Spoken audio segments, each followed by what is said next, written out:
नमस्कार। बहुत बहुत स्वागत है आपका। मैं हूं आपका राजा बाबू और आप हमारे साथ जुड़े हुए हैं। आज खास चीजों के साथ मैं जुड़ रहा हूं जिसे बिल्कुल आप अशुद्धता से शुद्धता की ओर चले जाएंगे, जहां हिंदी आप खूबसूरती से बोलेंगे। उच्चारण कैसे करें, ज्यादातर लोग उच्चारण बोल के निकल जाते हैं। उच्चारण कैसे करेंगे और विशुद्ध करना है हमें। तो मैं आप मेरे पिछले के अध्यायों को देखे होंगे जिसमें हमने आपसे चर्चा किया था कि कैसे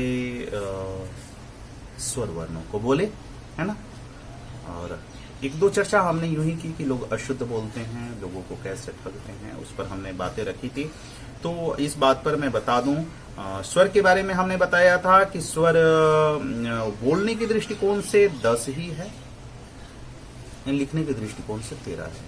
स्वर में हम लोग 10 स्वर ही बोलते हैं, बाकी स्वर नहीं बोलते हैं। 13 बाकी लिखते हैं। परंपरागत लिखने की विधि है। ये देवनागरी लिपि की कुछ जो है गड़बड़ी है जिस पर हमने चर्चा की थी कि इसमें कुछ ऐसे अक्षर है जो हम लोग बोलते नहीं है लेकिन लिखते हैं बेवजह के भी है, कहीं रखा गया है। विद्वानों का उस पर बराबर शोध हो रहा है कि किसको रखा जाए नहीं रखा जाए। लेकिन आज मैं जिस पर आ रहा हूं ना बातें करने की, ये बताया था उसमें स्वर हम लोग जीभ का उपयोग करते हैं, उसमें ओठ का उपयोग बिल्कुल नहीं करते हैं। अन्य कहीं भी अक्षर का स्वर तंत्रियों का या मुंह के अन्य भागों का उपयोग एकदम नहीं करते हैं।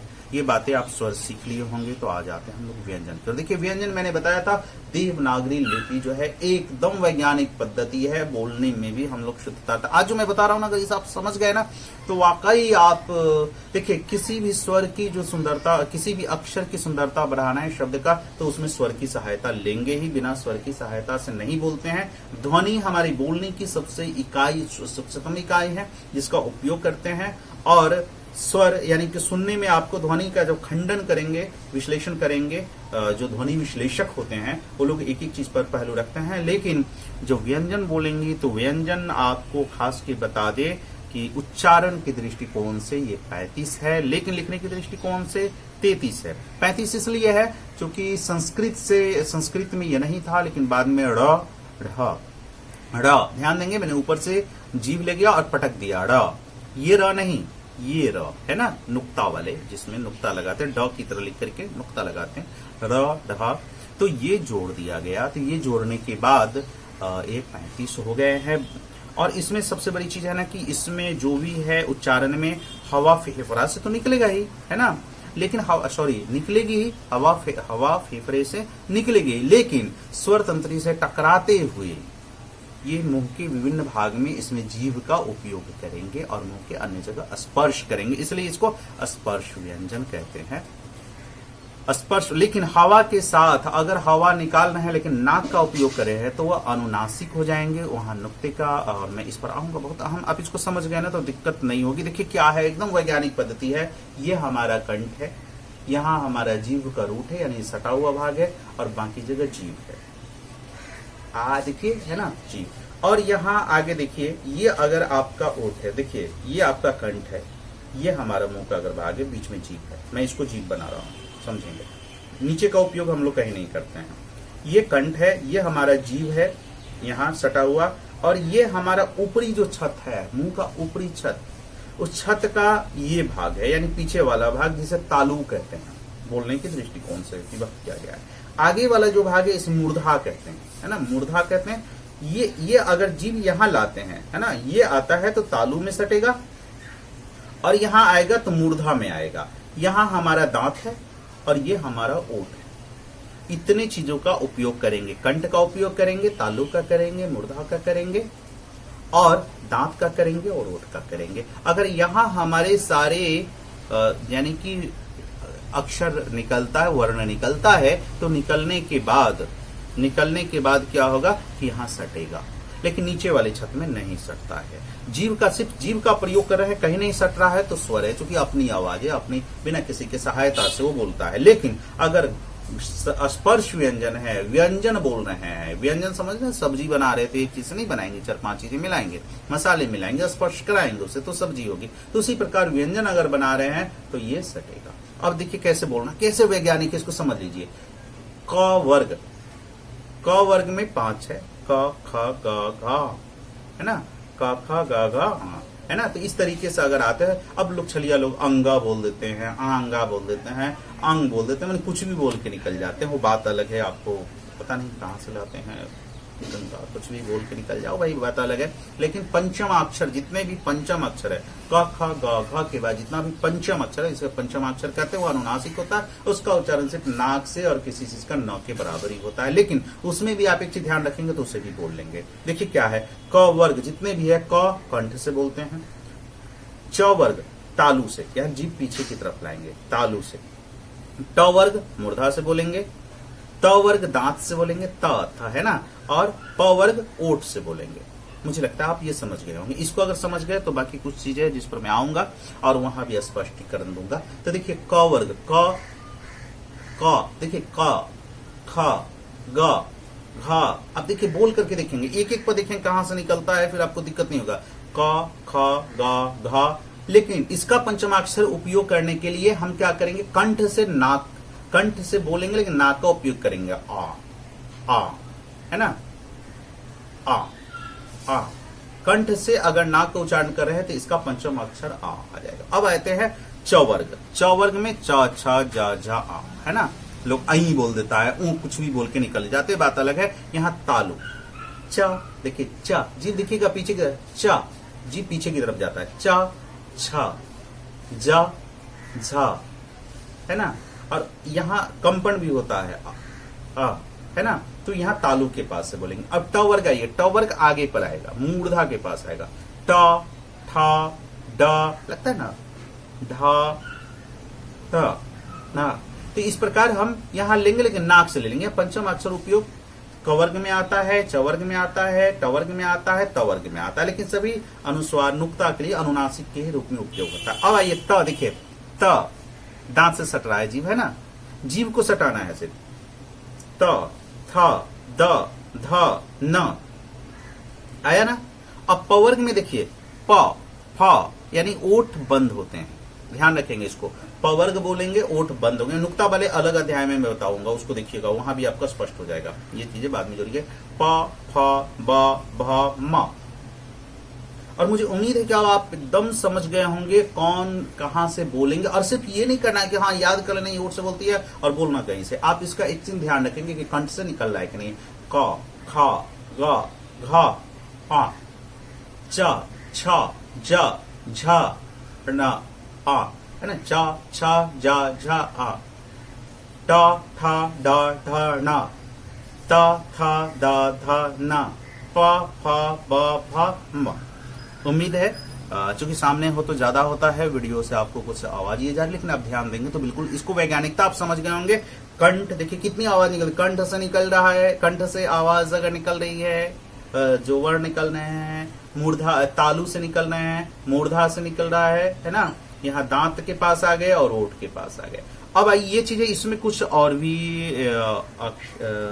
ये है जिस पर मैं आपको बाद में इस पे चर्चा करूंगा कि बहुत ही अहम, कि य, र, ल, व ये कहां से बोलते हैं, कैसे बोलते हैं, इसको आप समझ जाएंगे।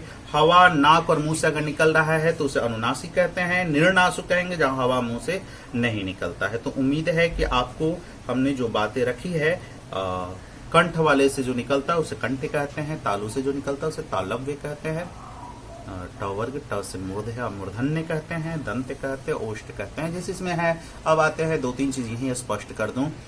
स जैसे बोलते हैं, स तीन से बोलते हैं ना।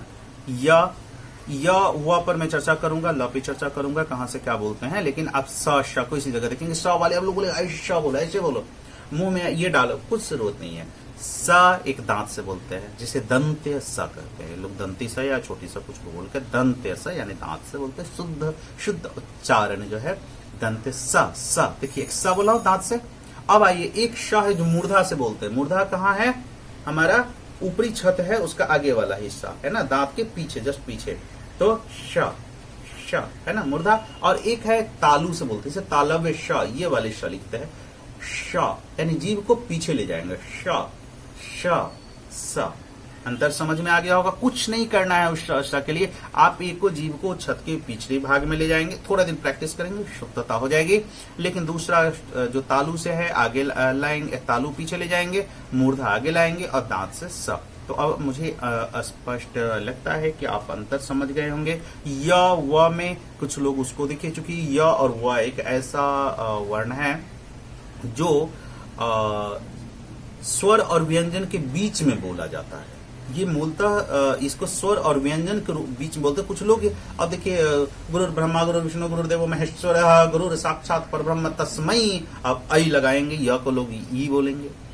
ये आएगा तो विद्यालय को विद्यालय बोल के नहीं, विद्यालय निकल के जाता है, विद्यालय या ए बोल देंगे लोग, है ना, विद्यालय है ना, विद्या या है तो विदा बोल देंगे। कुछ भी बोल के निकल जाते हो, बातें अलग है, लेकिन उम्मीद करता हूँ कि शुद्ध बोलिए। और खास के मंत्र उंत्र पढ़ाने वाले, वेद पढ़ाने वाले, कृपया आप तो शुद्ध रखें, आप ठगे नहीं, समाज को न ठगे।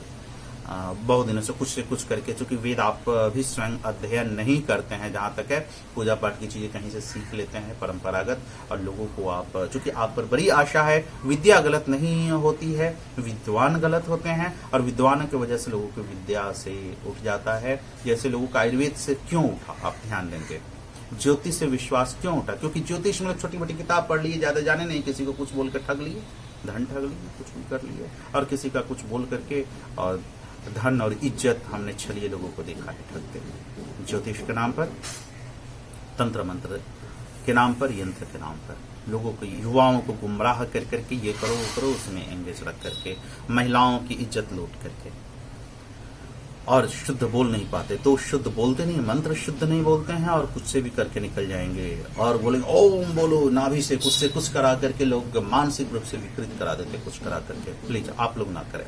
जो विद्वत जन है, मैं चाहूंगा जो हिंदी को जानने वाले लोग हैं, इसको आप फॉलो करें कि एकदम वैज्ञानिकता को फॉलो करेंगे, कौन चीजें कहाँ से निकलेगी, कौन कहाँ से निकलता है, अगर वहां से आप उच्चारण निकालेंगे ना, वाकई मानिए दिक्कत नहीं होगी, है ना। आयुर्वेद का भी यही किया लोगों ने हाल। इंडिया की सबसे उत्तम पद्धति रही है, जिसकी चर्चा हिपोक्रेट्स ने अपने फार्माकोपिया में भी किया। हिपोक्रेट्स जो कि ग्रीक के थे और मॉडर्न मेडिकल साइंस के फादर कहे जाते हैं, उन्होंने अपनी किताब फार्माकोपिया में यहाँ की चर्चा की है। लेकिन आयुर्वेद का पतन का कारण कौन है, सोचिए जरा सा। इसके पतन के कारण यहाँ के लोग है, शोध को बंद कर दिया। यहाँ के लोग किसी को सिखाए नहीं, अपने शिष्यों में किसी को सिखाएंगे तो वो सेवा करेगा, सिखाएंगे तो अपने बेटा को सिखाएंगे तो मर जाएंगे, दूसरे को नहीं सिखाएंगे। तीसरी चीज है, अध्ययन बंद कर दिया लोगों ने, और क्या किया कि उसको ठगना स्टार्ट कर दिया। कुछ भी बना करके ठग लिया, ठीक हो ना हो नहीं भी बस। और नाती यंत्र का लिया, हम नाड़ी परीक्षण से, नाड़ी से सब कुछ पता कर लेंगे, भाई पता नहीं क्या है। और मेडिकल साइंस का मजाक लोगों ने बनवाया, जो कि पहले बहुत सारी चीज थी, स्वर वगैरह सारी चीजों का, चूंकि शरीर है, शरीर से ही जानेंगे। और ज्योतिष को भी लोगों ने बुरा हाल बनाया, और तंत्र मंत्र यंत्र पूजा पाठ के नाम पर ठग करके लोगों की आस्था अंधविश्वास पैदा करके लोगों को ठगा।